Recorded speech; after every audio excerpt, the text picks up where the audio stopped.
prix a été créé il y a donc 25 ans. Nous sommes aujourd'hui dans la 25e édition. Nous avons donc fêté l'année dernière ce premier grand anniversaire. On peut dire qu'aujourd'hui, il est devenu le grand rendez-vous annuel de la littérature économique.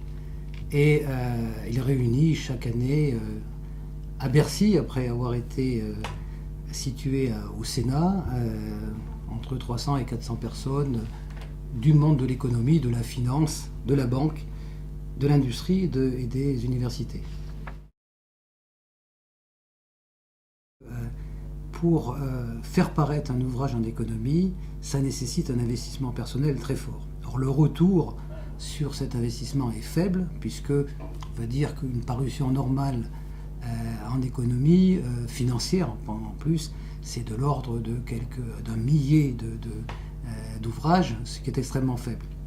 Et donc, bien entendu, à la fois pour apporter la qualité nécessaire, donc la couverture nécessaire au domaine, mais aussi pour avoir, on va dire, un rapport entre l'investissement et le retour, les auteurs ont tendance à se regrouper. Donc on voit de plus en plus des parutions qui se font à 2, voire à 3, voire même à beaucoup plus. Donc on a une évolution, on va dire, ce qui est très personnel passe de 1 à 2, et avec une tendance à aller vers le collectif qui nécessite de partager en fait l'effort d'investissement.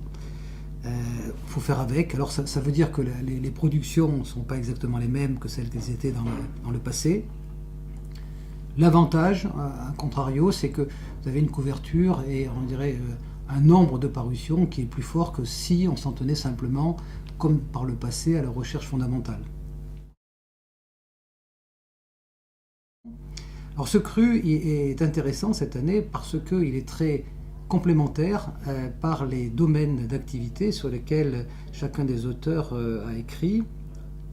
Il y a une partie, je dirais, de questions de recherche fondamentale, enfin des grandes questions de l'économie, qui est portée par monsieur Daniel, Jean-Marc Daniel, qui lui pose la question, on va dire, quasi dogmatique entre les keynésiens et les ricardiens.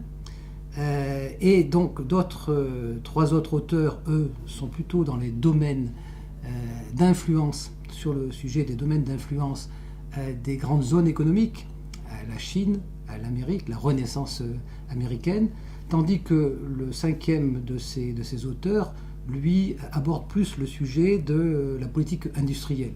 Donc ce sont véritablement 5 thèmes qui recouvrent les grandes questions économiques et financières qui se posent aujourd'hui, je dirais, à la France et à un ensemble des pays développés et particulièrement européens.